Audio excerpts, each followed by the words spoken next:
നമസ്കാരം പ്രിയപ്പെട്ട സുഹൃത്തുക്കളെ, നിങ്ങൾക്കറിയാലോ ഞാൻ വർഷങ്ങളായി പല ചാനലുകളിൽ ജ്യോതിഷ പ്രോഗ്രാം ചെയ്തിട്ടുള്ള ആളാണ്. ഇപ്പം ഞാൻ കാലത്ത് പത്തനാപുരം നമ്മുടെ ഫ്ലവേഴ്സിലും ഉണ്ടായിരുന്നു. പക്ഷെ ചില തിരക്കുകളും അതും ഇതും കാരണം പിന്നെ അവരുടെ കുറേ പ്രശ്നങ്ങളൊക്കെ ആയിട്ട് അത് കണ്ടിന്യൂ ചെയ്യാൻ വേണ്ടി പറ്റുന്നില്ല, ഷൂട്ടിങ്ങും ഒക്കെ.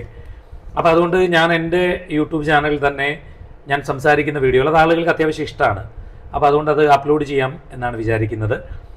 നിങ്ങൾക്ക് എന്നോട് സംസാരിക്കണം എന്നുണ്ടെങ്കിൽ ഞാനിത് യൂട്യൂബിൽ അപ്ലോഡ് ചെയ്യുന്ന നമ്പറാണ് തരുന്നത്. അല്ലാത്ത നമ്പർ വേറെ ഉണ്ട്, നിങ്ങൾക്ക് വിളിക്കാം. 8075781112 എന്ന നമ്പറിൽ വാട്സപ്പ് ചെയ്താൽ തീർച്ചയായും ഞാൻ നിങ്ങളെ വിളിക്കും. പക്ഷേ വ്യക്തിപരമായ കാര്യങ്ങളൊക്കെ ഉണ്ടെങ്കിൽ ഞാനത് കാളയെ കളയും കേട്ടോ. എനിക്ക് എഡിറ്റിംഗ് സിസ്റ്റം ഒന്നും ഇതുവരെ ഇല്ല. കൂട്ടുകാരൊക്കെ ഉണ്ടെങ്കിൽ ഞാൻ ആരെയും ഡിപ്പെൻഡ് ചെയ്യാതെ സ്വന്തമായിട്ടങ്ങ് ചെയ്യാണ്. പിന്നെ ഈ നമ്പറിൽ വരുന്നത് മാത്രമാണ് ഞാൻ യൂട്യൂബിൽ അപ്ലോഡ് ചെയ്യുന്നത്. അപ്പോൾ നിങ്ങൾ ആ നമ്പറിൽ യൂട്യൂബിലൂടെ കാണണമെന്നുകൂടെ ആഗ്രഹമുള്ളവർ വ്യക്തിപരമായ വിവരങ്ങൾ ഒഴിവാക്കിക്കൊണ്ട് തീർച്ചയായിട്ടും വിളിക്കുക.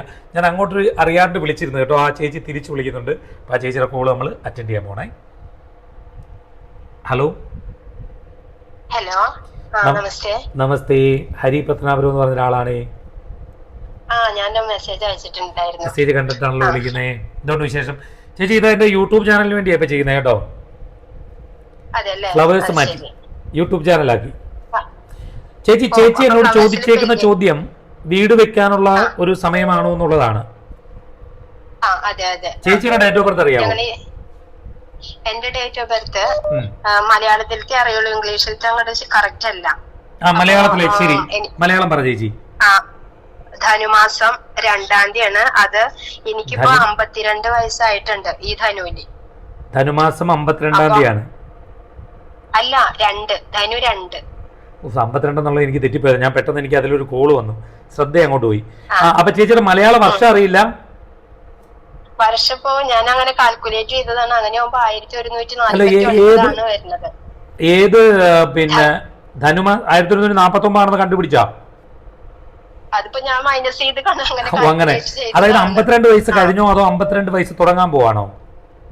അല്ല, ഇപ്പൊ ഈ ധനുവില് ഇപ്പൊ ഈ കഴിഞ്ഞ ഞായറാഴ്ച 52 വയസ്സായി. ശരി, അന്നൊരു ഉത്രമാണോ നാള്?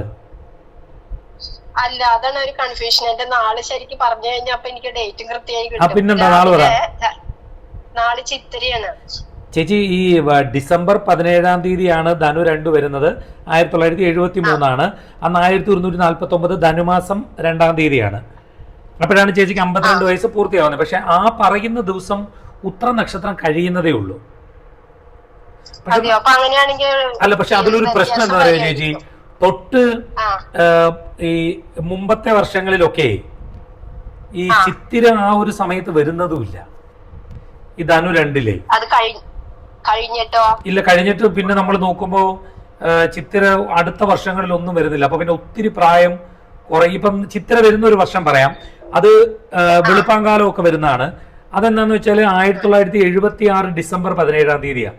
അല്ലെങ്കിൽ 1952 ധനു 2-ാം തീയതി, അന്നൊരു വെള്ളിയാഴ്ച ദിവസമാണ്. അന്ന് രാവിലെ വെളുപ്പിനെയൊക്കെ ചിത്തിര നക്ഷത്രം വരും. പക്ഷെ അപ്പൊ 49 വയസ്സും 27 ദിവസമായുള്ളൂ ഇന്ന്.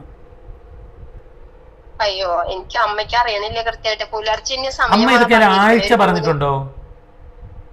ആഴ്ച പറഞ്ഞിട്ടില്ല. സമയം രാവിലെ 3-3:30 പുലർച്ചെ. അപ്പൊ എനിക്ക് തോന്നുന്നതേ ചിലപ്പം ഈ നിങ്ങൾ എത്ര മക്കളാണ്? ഞങ്ങള് 4 പേരാണ് ഉള്ളത്. അപ്പൊ ചിലപ്പോ ഈ ഡിഫറൻസ് എങ്ങനെയാണ്? ഈ തൊട്ട് താഴെയുള്ള ആളിന് എത്ര വയസ്സായി? അല്ല, ഞങ്ങള് 3 വയസ്സിന്റെ വ്യത്യാസം വരുന്നത്. അതാ ഞാൻ ചോദിച്ചത്, മൂത്തുള്ള ആളിന് എത്ര വയസ്സായി? ഇപ്പൊ 54. കൂടുതലായല്ലോ. അപ്പൊ അതാണ് ഈ ഡേറ്റ് ഓഫ് ബർത്തിൽ ഒരു മിസ്റ്റേക്ക് ഉണ്ട്. ഇതിൽ ഇപ്പൊ ചിത്തിര ചേച്ചി പറയുന്നത് പോലെ ധനു 2-ാം തീയതി ചിത്തിര നക്ഷത്രം വരുന്നത് 1952 ധനു 2-ാം തീയതി വരുന്നുണ്ട്. അന്ന് 1976 ഡിസംബർ മാസം 17-ാം തീയതി അന്നൊരു വെള്ളിയാഴ്ച ദിവസം ധനു വരുന്നുണ്ട്. പക്ഷെ അപ്പൊ പ്രശ്നം എന്താന്ന് വെച്ചാൽ പ്രായം 49 വയസ്സ് കഴിഞ്ഞ് 27 ദിവസമായുള്ളൂ, 52 വയസ്സാവത്തില്ല. ഈ ധനു വേറെ ഒരു ഒറ്റ കാര്യം കൂടെ ചോദിക്കട്ടെ ചേച്ചി. ഈ ധനു 2 എന്ന് പറയുന്നില്ലേ, ഈ ധനു 2 എന്ന് പറയുന്നത് ഒത്തിരി കൺഫേം തന്നെയാണോ? അത് അല്ല, എന്താ പറയാ, ഞാൻ അതിലൊരു കാര്യം പറയാം. എനിക്ക് അതിലൊരു ചെറിയ കാര്യം ചേച്ചിയോട് പറഞ്ഞുതരാം. അതായത് ധനു 2-ാം തീയതി കഴിഞ്ഞത്, അതായത് 3-ാം തീയതി കഴിഞ്ഞ് 4-ാം തീയതി വെളുപ്പിന് ചിത്ര നക്ഷത്രം വരുന്നുണ്ട്. അത് പക്ഷെ ഡിസംബർ 19-ാം തീയതിയാണ്. അത് ധനു 4-ാം തീയതി വെളുപ്പിനെയാണ്. ചിലപ്പോൾ ഈ അമ്മമാർക്കൊക്കെ അങ്ങോട്ടും ഇങ്ങോട്ടും ഡേറ്റ്, അതുകൊണ്ടാണ് ഞാൻ ഡേറ്റ് തിരിഞ്ഞു പോകാൻ സാധ്യതയുള്ളതുകൊണ്ടാണ് ഞാൻ ചോദിച്ചത്. ഈ ആഴ്ച എന്തെങ്കിലും പറഞ്ഞു കേട്ടിട്ടുണ്ടോ? ബുധനാഴ്ചയാണെന്നോ അങ്ങനെ കാണാം? ഇല്ല, ആഴ്ച ഒന്നും ഈ സമയവും നാളും അങ്ങനെ ചേച്ചി നാള് കറക്റ്റ് ആയിരിക്കും. ചേച്ചി നാള് കറക്റ്റ് ആയിരിക്കും. ചിത്ര തന്നെ ആയിരിക്കും. അല്ല ധനു ചേച്ചി ചിത്തിര വരുന്നത് ധനുമാസം 4-ാം തീയതിയാണ്. അന്ന് ഡിസംബർ മാസം 19-ാം തീയതിയാണ്. അന്നൊരു ബുധനാഴ്ച ദിവസമാണ്. മനസ്സിലായോ? അതാണ് ചേച്ചി. ഇപ്പോഴേ ചേച്ചിക്ക് നമുക്ക് ഇപ്പൊ വീട് പണി നമുക്ക് 2026 പകുതിക്ക് ശേഷം വീടിന്റെ കാര്യങ്ങളൊന്ന് ആരംഭിച്ചു തുടങ്ങണം. തുടങ്ങണം. അതായത് വിവാഹം, വീട് വെപ്പ് സ്ത്രീകൾക്ക് പ്രാധാന്യമുള്ള ചടങ്ങുകളാണ്. എന്നാലും ചേട്ടന്റെ ഒന്ന് പറഞ്ഞു, കാരണം പൈസയൊക്കെ മുടക്കേണ്ടത് അദ്ദേഹം ആണല്ലോ. ഡേറ്റ് ഓഫ് ബർത്ത് പറ. അതും ഇതിന്റെ മലയാളം എന്നിട്ട് പറയുന്നത് 1138. ഏത് മാസാണ്? മേടം 16 വന്ന് കിടക്കണത്. മേടം പുണർദണ നക്ഷത്രം. പുണർദം നക്ഷത്രം. മേടം 16.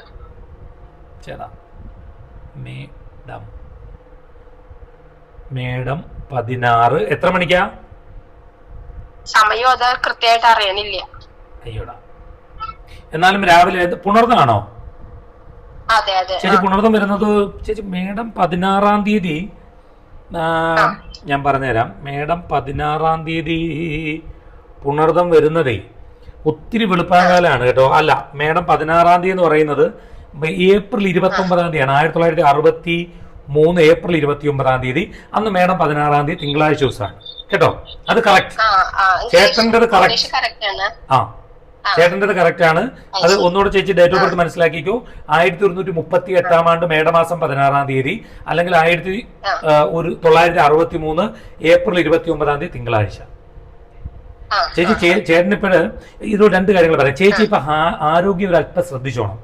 ചെറിയ ആരോഗ്യപരമായ കുഞ്ഞു ബുദ്ധിമുട്ടുകൾ ഉണ്ടാവും. ചേട്ടനെ സംബന്ധിച്ചും വരവിനേക്കാൾ ചെലവുകൾ കൂടുന്ന ഒരു സമയമാണ്. അപ്പൊ നമ്മൾ വീട് വെച്ചാൽ എന്താ കാര്യം എന്ന് വെച്ചാല് ചെലവുമാകും, നമുക്കൊരു വീടാവും. അപ്പൊ ചേച്ചിയുടെ വീടെന്നുള്ള കോൺസെപ്റ്റ് എന്താണ്? വലിയ വീടാണോ ചെറിയ വീടാണോ? ഇല്ല, ഞങ്ങൾ ഇവിടെയാണല്ലോ. അപ്പൊ നാട്ടിൽ വന്ന് നിൽക്കുമ്പോ ഞങ്ങൾക്കൊന്ന് താമസിക്കാനായിട്ട്. അതെ അതെ. ചേച്ചി കേരളത്തിന് പുറത്തല്ലേ ആക്ച്വലി? അതെ, ഗുജറാത്തിലെ ബറോഡയില്. ചേച്ചി മനസ്സിലാക്കേണ്ട ഒരു കാര്യം, നമ്മൾ വീട് എന്ന് പറയുന്നത് ഒരു ഡെഡ് മണിയാണ്. അതിൽ നിന്ന് നമുക്കൊരു റിട്ടേണും കിട്ടുന്നില്ല. അപ്പൊ നമ്മൾ ആവശ്യമില്ലാതെ ഒരുപാട് പൈസ അതിലേക്ക് കൊണ്ട് ഡെഡ് ആക്കരുത്. അത്യാവശ്യ സൗകര്യങ്ങളൊക്കെ വെച്ചിട്ടൊരു വീട് പണിയുക. ഇപ്പൊ വസ്തു കിടപ്പുണ്ടോ ചേച്ചി? ഹസ്ബൻഡിന്റെ ഭാഗപ്രകാരം കിട്ടിയ 10 സെന്റ്. അപ്പൊ നമ്മൾ ആ 10 സെന്റിൽ തന്നെയല്ലേ ഇപ്പൊ വീട് വെക്കാൻ പ്ലാൻ ഉള്ളത് നമുക്ക്? അതിലൊരു പഴയ വീടുണ്ട്, പക്ഷെ അത് നമുക്ക് ഉപയോഗിക്കാൻ പറ്റില്ല. അപ്പൊ അത് പൊളിച്ചു മാറ്റിയിട്ട് വേണം. അപ്പൊ നമ്മൾ എന്താ അറിയാം ചേച്ചി, പണ്ട് ഈ കുടുംബപരമായി കിട്ടിയ വീടാണെങ്കിൽ അത് പൊളിച്ചു മാറ്റുന്നതിന് മുമ്പ് നമ്മുടെ ആചാരപരമായി കാണപ്പെട്ട എന്തെങ്കിലും ഒരു ചെറിയ നിലവിളക്കോ മറ്റോ കുടുംബക്ഷേത്രത്തിൽ ഒന്ന് കൊടുക്കുന്നത് നല്ലതാണ്. അപ്പൊ കുടുംബക്ഷേത്രത്തിൽ അതൊന്ന് കൊടുത്തിട്ട് വേണം നമ്മൾ അത് പൊളിക്കാൻ വേണ്ടി. എന്നിട്ട് ആദ്യം നമ്മളൊരു പ്ലാൻ വരപ്പിക്കുക. ചേച്ചിക്ക് വാസ്തുവിൽ വിശ്വാസമാണെന്നുണ്ടെങ്കിൽ ചേച്ചി ഒരു വാസ്തു ആളെ കാണിച്ച് ആ പ്ലാൻ ഒന്ന് കാണിച്ചൊന്ന് വെരിഫൈ ചെയ്യുക. ഞങ്ങളിപ്പോ അതില് എഴുതിണ്ടായിരുന്നല്ലോ ഈ വർഷം പോയിട്ട്, അതായത് 25 കഴിഞ്ഞ വർഷം ഞങ്ങള് ജൂണിൽ പോയിട്ട് ഇതുപോലെ പ്ലാനൊക്കെ വരപ്പിച്ചു. പക്ഷെ പെട്ടെന്ന് അന്നങ്ങനെ വരപ്പിക്കലൊക്കെ കഴിഞ്ഞൊക്കെ തുടങ്ങാം, ആളെ വിളിക്കുകയൊക്കെ ചെയ്ത് പൊളിപ്പിക്കാനായിട്ട്. പക്ഷെ അപ്പോഴത്തേക്കും ഹസ്ബൻഡിന് പെട്ടെന്ന് മൂത്രസംബന്ധമായിട്ട് അസുഖം വന്ന് മൂത്രം പോവാതെയായി. ആരോഗ്യപരമായി കുറച്ച് മാറ്റങ്ങളൊക്കെ ഉണ്ടായില്ലേ? ഇപ്പൊ എന്നിട്ട് അന്ന് ഡോക്ടറെ കാണിച്ച ഉടനെ സർജറി ചെയ്യേണ്ടി വന്നു. ശരി, കുഴപ്പമില്ല. ഈ വർഷം പകുതിക്ക് ശേഷമല്ലേ നടക്കുള്ളൂ ചേച്ചി. ഞാനും പറഞ്ഞല്ലോ സമയം നമുക്ക് വരുന്നതേ ഉള്ളൂ. ഇപ്പൊ കുറച്ച് ബുദ്ധിമുട്ടുള്ള സമയം, ചെലവുകൾ ഉണ്ടാകേണ്ടുന്ന സമയം ആയതുകൊണ്ടാണ് ഞാൻ ആ വീടും അങ്ങ് ചെയ്യാൻ പറഞ്ഞത്. അപ്പൊ പ്ലാൻ ചേച്ചിയുടെ കയ്യിൽ ഇപ്പൊ ഉണ്ടോ? പ്ലാൻ ഇപ്പൊ എന്റെ കയ്യിൽ ഫോണിൽ എടുക്കുന്നുണ്ട്. അപ്പൊ അയച്ചു തന്നാൽ ഇപ്പൊ സംസാരിച്ചോണ്ടിരിക്കുമ്പോ അയക്കാൻ പറ്റുമോ? അല്ല ഇപ്പോഴല്ല പിന്നീട് അയച്ചാൽ മതി. അപ്പൊ ഞാൻ പറയുന്നത് ഒരാളെ കാണിച്ച് കൺഫേം ചെയ്താല് പിന്നീട് വേറെ ഇടയ്ക്കിടയ്ക്ക് പോയി ആരെയും കാണിക്കരുത് കേട്ടോ. കാരണം ഈ വീട് വെപ്പിന്റെ ഒരു പ്രശ്നം എന്താണെന്ന് ചേച്ചി, നമ്മൾ ഈ പണി ഇങ്ങോട്ട് തുടങ്ങി വരുമ്പോൾ വഴിയെ പോകുന്നവരെല്ലാം വന്ന് ഓരോ വാസ്തു പണ്ഡിതരായി മാറും. ഇവർ വന്ന് അത് കുഴപ്പമാണ്, ഇത് കുഴപ്പമാണ്, അത് ചെയ്യരുത് എന്ന് പറയുമ്പോഴുള്ള പ്രശ്നം എന്താന്ന് വെച്ചാൽ നമുക്കിത് പ്രോപ്പറായിട്ട് പണി തീർക്കാൻ പറ്റത്തില്ല. പിന്നെ എന്താന്ന് വെച്ചാൽ നമുക്ക് ഈ പൈസ നമ്മൾ എടുത്തു വെച്ചേക്കുന്നതിനേക്കാൾ കൂടുതൽ ചെലവഴിക്കേണ്ടുന്ന രീതികൾ ഉണ്ടാവും. പറഞ്ഞ മനസ്സിലായോ? അപ്പൊ അതുകൊണ്ട് ഒരാളെ കാണിച്ചത് ചെയ്യുക. പിന്നെ നമ്മൾ പ്രോപ്പറായിട്ട് എഗ്രിമെന്റ് ഒക്കെ വെച്ച് തന്നെ ചെയ്യണം. ഒരുപാട് പൈസ അതിലേക്ക് ഇൻവെസ്റ്റ് ചെയ്യരുത്. ചേച്ചി പ്ലാൻ അയച്ചാൽ മതി, അത് ഞാൻ നോക്കിയിട്ട് അത്യാവശ്യം എന്തെങ്കിലും മാറ്റങ്ങൾ ഉണ്ടെങ്കിൽ പറഞ്ഞുതരാം. എങ്കിലും നല്ലൊരു എഞ്ചിനീയറെ കണ്ടുപിടിച്ച് വേണം വരപ്പിക്കാൻ വേണ്ടി കേട്ടോ. ഈ വാസ്തുവിലെ എല്ലാ നിയമങ്ങളും പാലിച്ചുകൊണ്ട് നമുക്ക് വീട് വെക്കാൻ വേണ്ടി പറ്റത്തില്ലെന്നൂടെ മനസ്സിലാക്കിക്കോണം. അത്യാവശ്യം പറ്റുന്ന കാര്യങ്ങളൊക്കെ ഒന്ന് നോക്കി മാത്രം നമ്മൾ വീട് വെപ്പിലേക്ക് പോയാൽ മതി കേട്ടോ. അപ്പൊ ചേച്ചി ധൈര്യമായിട്ടിരിക്കെ. നമുക്ക് 2027 ഒരു ഏപ്രിൽ മെയ് ഒക്കെ ആ ഒരു സമയത്തേക്കൊക്കെ പാല് കാച്ചത്തക്ക രീതിയിലേക്ക് കാര്യങ്ങൾ പ്ലാൻ ചെയ്തു പോകണം. ഇത് പറയുന്നു